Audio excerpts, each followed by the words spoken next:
자, 그러면 2021년은 답이 나옵니다. 제가 말로만 한 게 아니고 올해 몸으로 보여드렸지 않습니까? 장고 끝에 악수 두조. 그 시점이 변곡점이 될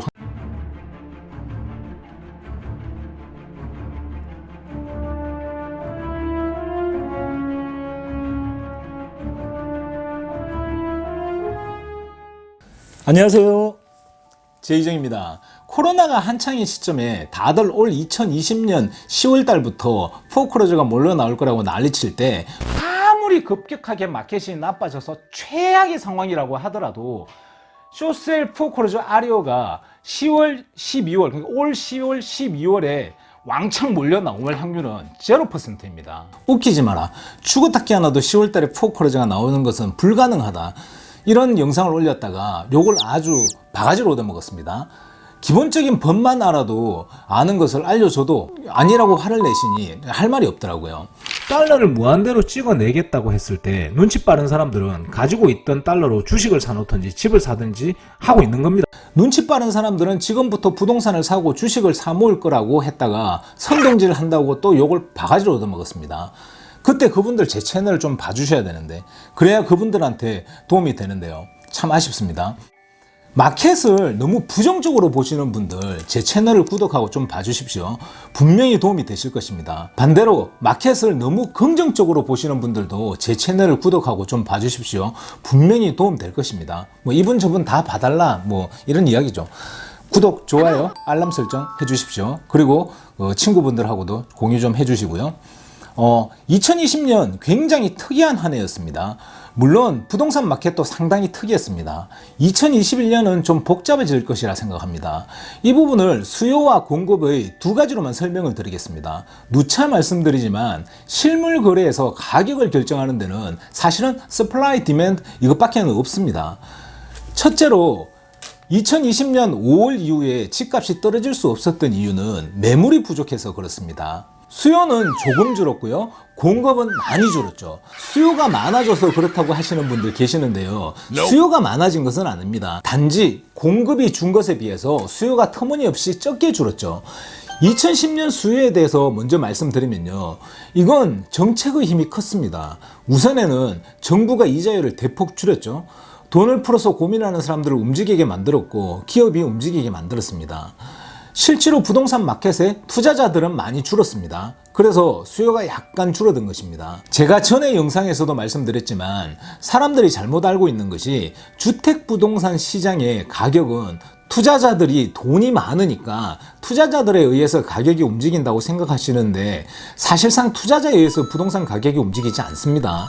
실수요자에 의해서 움직입니다. 투자자들은 좋은 거래 혹은 좋은 수익이 나지 않으면 사지 않습니다. 투자자들은 자고로 이런 겁니다. 사도 그만 안 사도 그만인 사람들입니다. 불안한 마켓에 들어가려고 하지를 않는다는 거죠. 지금 영상을 보시는 선생님들 중에도 투자를 생각하셨던 분들이 이제 내려가겠구나 하고 사려고 하신 분들 하다가 타이밍을 놓쳐서 이게 여의치 않았던 분들 분명히 계실 것이고요. 내년에 폭락한다고 하니 내년에 사야지 하고 생각하시는 분들 계실 것입니다. 이분들 어떻게 해야 되는지는 나중에 뒤에 제가 잠시 설명드리겠습니다. 어쨌든 하지만 실수요자들은 그렇지 않죠. 필요에 의해서 사는 것이죠. 필요에 의해서 산다는 것은 좀 비싸도 사야 되죠. 여러 가지 이유로 필요하니까요. 애들 학교 입학, 직장 이전, 그 외에 다양한 이유로 꼭 거기에 살아야 하는 사람들이 많죠. 실제로 이자율이 싸기는 했지만 올해 2020년은 융자가 굉장히 까다로웠죠. 융자가 까다로운 이유는 은행 입장에서 불안하기 때문입니다. 집값이 내일 모레 빵빵 올라가는 상황이고 은행에서 그렇게 예측하고 있을 때는 융자 가이드라인을 좀 이지하게 합니다. 올해 자영업자분들 융자 받기 상당히 힘들었습니다. 다음 공급에 대해서 설명을 드리겠습니다. 2020년 공급이 줄어들었던 이유가 상당히 많습니다. 첫째로 아주 어린 아이가 있는 집주인은 아예 집을 팔 생각을 하지 않았습니다. 반면에 아주 어린아이가 있는 세입자들은 아파트를 탈출해서 조그마한 단독주택을 사서 가려고 발버둥을 쳤습니다. 다닥다닥 붙어서 사는 동네가 애들 키우기 불안했거든요. 둘째로 집에 노인분들이 있으신 분들도 아예 집을 팔 엄두를 내지 못했습니다. 이분들은 집을 사서 먼저 이사를 하고 난 뒤에 집을 파시는 분들은 있었습니다. 그런데 대부분의 사람들은 집을 팔아야지 이사를 갈 수 있는 상황이니까 사실 그렇게 할 수가 없었죠. 셋째로, 대학교 보내놓은 애들이 다시 집으로 들어와서 팔고 다운사이징을 하려고 했는데 대학 보낸 애들이 집으로 들어오는 바람에 그럴 수 없는 상황에 대해서 못 판 사람들이 많습니다. 넷째로, 거기다가 돈을 못 내는 사람들 대부분이 정부에서 보조를 해줬죠. 그래서 제가 그때 당시에 나오는 언임플로이먼트는 신경 쓸 필요가 없다고 여러 영상을 통해서 말씀드린 것입니다. 당장 들어오는 돈이 없으니 집을 팔아야지 먹고 살 수 있는데 안 팔아도 먹고 살 수 있는 경우는 집을 팔지 않습니다. 팔 이유가 없었던 겁니다. 투자자 말고 실거주자들은 보통의 경우 집은 최후의 보루입니다. 집값이 떨어질 거라고 집을 당장 팔아야 한다는 사람들이 댓글에 많았습니다. 그런데 그런 사람이 없습니다. 직장을 잃고 페이먼트를 못 내게 되면 그때 어쩔 수 없이 파는 거거든요. 다섯째로, 세입자가 나가면 팔려고 하는 분들이 계셨습니다. 그런데 이게 여의치 않았습니다. 기존에 있던 세입자가 안 나가고 한 해 더 연장하는 세입자들이 상당히 많았습니다. 움직이기 싫다는 거죠. 특히 단독주택이나 조금 넓은 타운하우스에 살던 세입자들이 그랬습니다. 이사 간다고 다른 사람들이 내 물건 만지고 하는 거 싫다는 거죠. 여섯째로, 세입자가 돈 안 내고 버티고 있어서 못 내보내서 그 사람들이 버티는 바람에 집을 못 파는 사람들도 상당수 있었습니다. 보시다시피 이와 같은 이유로 2020년은 매물이 풍부할 수가 없었습니다. 자, 그러면 2021년은 답이 나옵니다. 눈치 빠른 분들은 아실 것입니다. 제가 전에도 말씀드렸지만 코로나 사태가 끝날 즈음 되면 분명 주춤할 시기가 한 번은 올 것입니다. 작년 한 해 집을 팔고자 했었는데 집을 못 팔았던 사람들, 집에 애가 있어서 혹은 노인이 있어서 혹은 노인분들, 이 집주인인 경우 혹은 그리고 뭐 대학생 자녀분들이 다시 들어와서 혹은 세입자 문제로 등 다양한 이유로 집을 팔아야 했던 타이밍인데 팔지 못하셨던 분들이 집을 내어놓는 시기가 있을 것입니다. 타이밍상 살다 보니까 팔 때가 돼가지고 팔아야 됐는데 이제 못 파는 사람, 이분들 말씀드리는 겁니다. 공급이 많아지는 시기가 필연적으로 분명히 한 번은 온다는 이야기죠. 이렇게 생각을 하시면 됩니다. 2020년에 팔 사람은 항상 있습니다. 2019년에도 팔 사람이 있고 2023년에도 팔 사람이 있고 2022년에도 팔 사람이 있고 2020년에도 팔 사람은 항상 있습니다. 근데 2020년에 팔아야 되는 사람들이 못 팔고 이 사람들이 2021년에 판다고 가정을 해봅시다. 2021년에도 팔아야 되는 사람들이 또 나오겠죠. 그러면 이 사람들이 모여가지고 2년치에 팔 사람들이 한꺼번에 몰려 나온다는 이런 이야기입니다. 어쨌든 필연적으로 분명히 한 번은 온다는 이야기죠. 제가 보기에는 그 시점이 변곡점이 될 확률이 상당히 높습니다. 그 시점이 됐을 때 물량이 원활하게 소화되면서 올라간다면 안정적으로 올라갈 것이고요. 그 시점이 됐을 때 물량이 정체되어 있고 매매가 이루어지지 않는다면 조정기로 들어서게 될 것입니다. 물량이 많은 시점이 왔을 때 어떻게 정책적으로 반응을 하느냐가 큰 변수가 될 것입니다. 정책적으로 잘 반응을 한다면 유지 또는 약간씩 올라갈 것이고 정책적으로 반응을 잘 못하면 집값이 내려갈 것입니다. 가령 예를 들어 물량이 많이 나오는 시점에 이자율을 올려버리면 집값이 내려갈 것입니다. 하지만 여기에서 그래프가 이렇게 하강할 거라는 것은 기대를 하지 마십시오. 전에도 말씀드렸지만 어떤 정부도 집값이 내려가는 것을 원하는 정부는 없습니다. 집값이 내려가서 득이 되는 정부는 없습니다. 그건 극좌의 사회주의 정권에서도 그렇게 해서는 득이 되지 않습니다. 집값이 내려간다고 가난한 사람들이 집을 사는 것이 현실적으로 불가능합니다.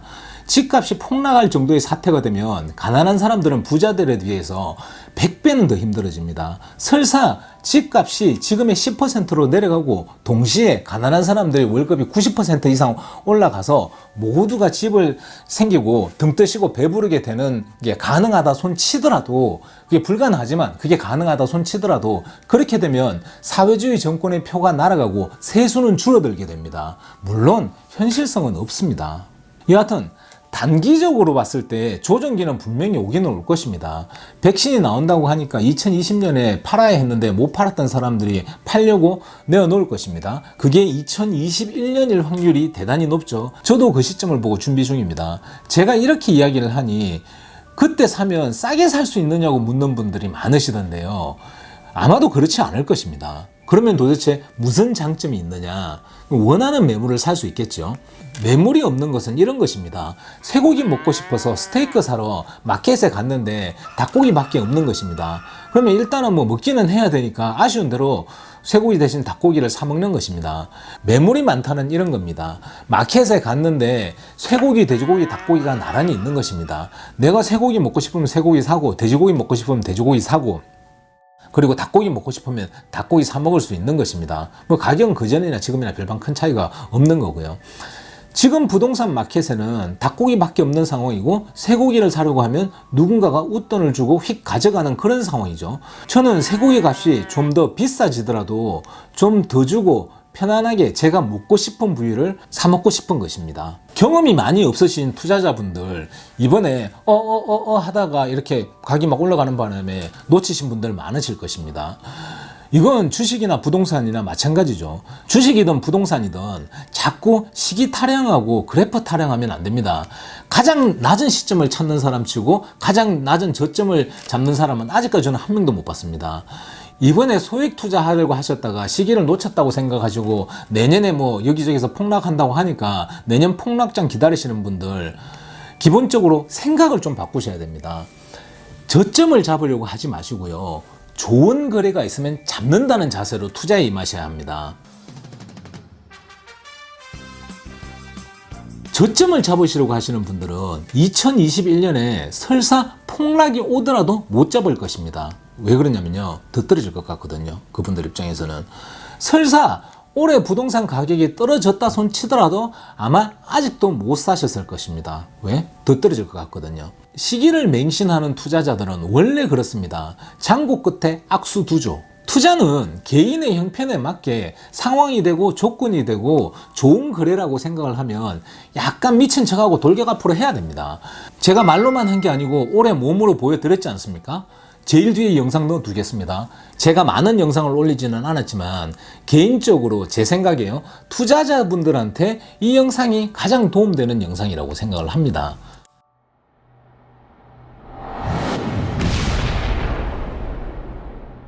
자영업자분들이 엄청 힘들고 식당 하시는 직원분들이 레이오프 되시고 해서 힘이 많이 듭니다. 100번 공감합니다. 하지만 그런 부분을 보고 시장 전체를 판단하시면 안 됩니다. 월마트나 코스코 같은 대형마트가 한 군데 생기면요. 그 근처에 있는 상권이 죽어납니다. 아마존이 생기면서 소매업체들이 죽어납니다. 그래서 집값이나 주식이 떨어지나요? 그렇지 않죠. 그러면 코로나 때문에 식당이 힘들고 할로윈 옷장사가 안 되고 세탁소가 안 된다고 주식이 떨어지고 집값이 떨어지고 해야 하나요? 당연히 아니겠죠. 자영업이 힘들고 개인의 부채가 늘어가서 곧 천지개벽이 할 것처럼 말씀하시는 분들 계시는데요.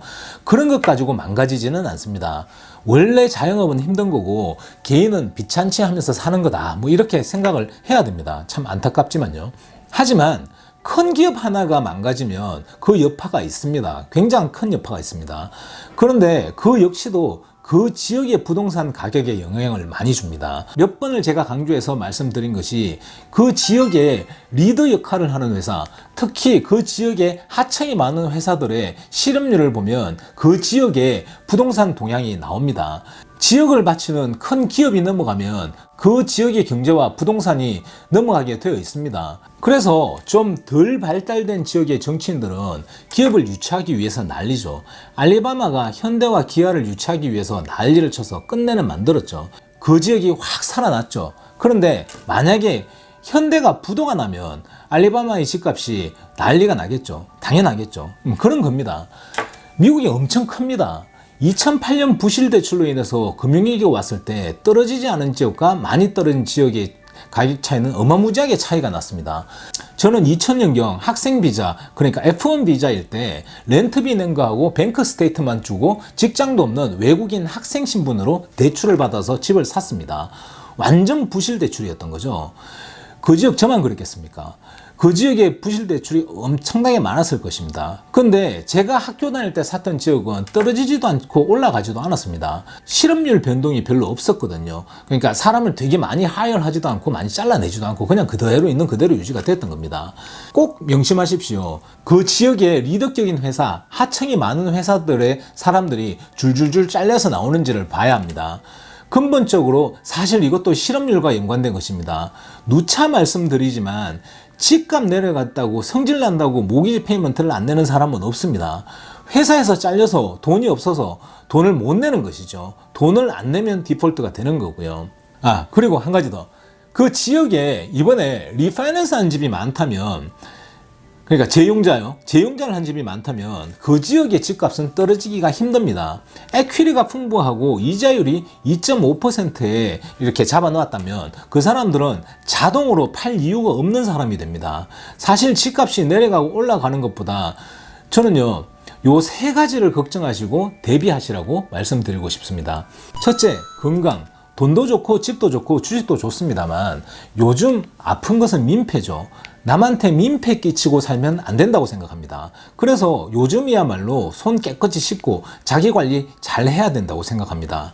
둘째, 요즘 도둑과 강도가 많아졌습니다. 그리고 이 상태로 간다면 좀 더 많아질 것입니다. 말씀드렸다시피 코로나로 인해서 제일 어려운 사람들은 하청에 계신 원래 어려웠던 분들입니다. 항상 그렇습니다.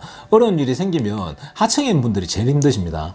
일할 곳이 없고 돈은 없고 궁지에 몰리면 아주 어쩔 수 없는 건 아니겠지만 어쨌든 나쁜 선택을 할 수밖에 없는 상황에 내몰리게 되고 실제로 그런 분들이 많습니다. 문단속 잘 하시고요. 특히 여성분들 자동차 세우고 난 뒤에 내리기 전에 주위를 한번 살피시고 내리시고요. 제가 아시는 분들도 강도 한번 당한 분이 있습니다. 셋째, 세금 보고 할 때가 왔습니다. 올해 세금 보고 진짜 신경 쓰셔야 합니다. 제가 여러 경로로 알아봤는데요.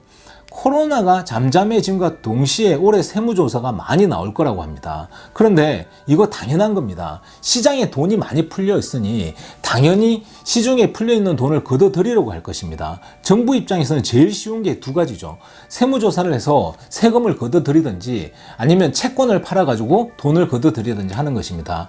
특히 이유 없이 큰 돈이 왔다 갔다 했든지, 그러니까 1099이나 W2 이런 거 없이 큰 돈이 왔다 갔다 한 것은 타겟이 된다고 하니까 준비를 잘 해놔야 합니다.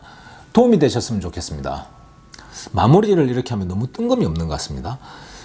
2021년은 2010년 코로나 때문에 얼떨결에 뿌려놓은 씨들이 자라서 부동산 마켓에 현실적으로 반영되는 결과가 나올 것입니다. 준비들 잘 하시고요. 건강 조심하시고요. 2021년에는 좋은 일만 있었으면 좋겠습니다. 저는 어쩌다 저를 보는 사람이 저를 만나서 행운이다 느낄 수 있도록 노력을 하겠습니다. 감사합니다. 따봉!